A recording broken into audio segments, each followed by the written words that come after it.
All right, 4 handstand push-ups. Strict handstand push-ups is how we typically do them at Invictus.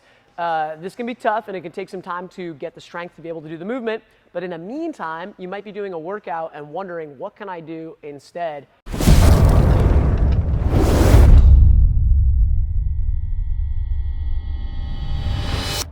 So that I can eventually get this. One really common method is this mat stack method where, we're cutting some of the range of motion in the handstand push-up by stacking a ton of mats. But eventually this just becomes like kind of an elbow extension. It's not a ton of movement.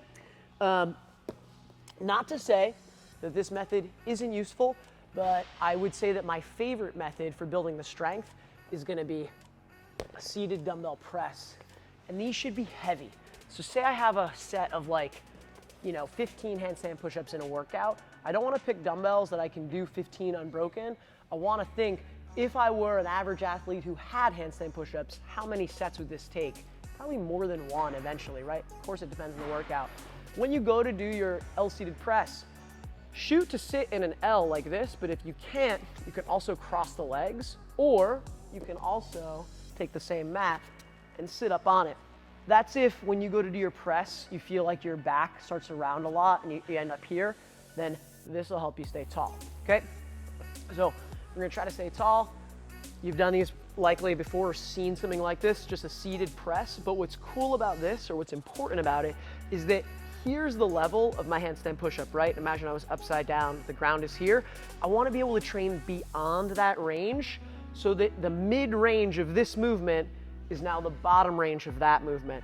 And we're gonna be strongest at our mid-range. So we have to go sometimes beyond the range of the goal movement in order to get the strength to do the goal movement.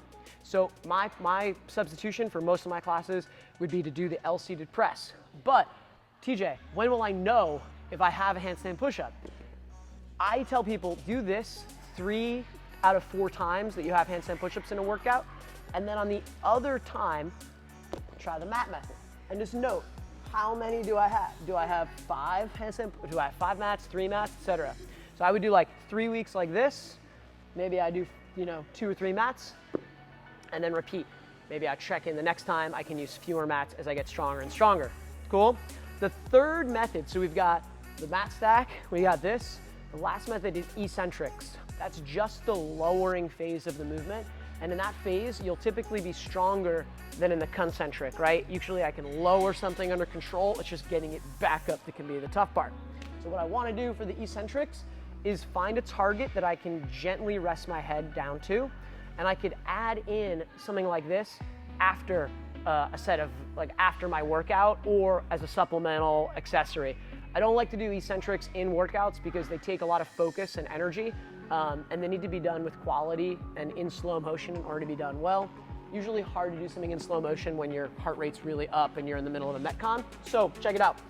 Here's an eccentric, right? You know this, right? I lower, I lower, I lower, I lower, I lower.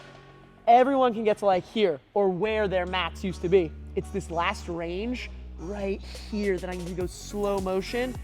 I usually say something like, imagine your iPhone, or imagine something very delicate is underneath you so that your down is controlled.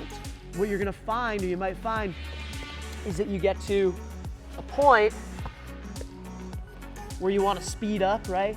So say you come down, you're like, boom. That means that right about that point is where I need to put my mat so that I can gently touch down. All right? So 4 handstand push-ups. If you're approaching them in a workout, my #1 choice, L-seated dumbbell press, or if you don't have them, right? Increase the load of the dumbbells over time. If you want to do maybe 3 weeks of L-seated dumbbell press, then check back in with some mats and repeat that process again.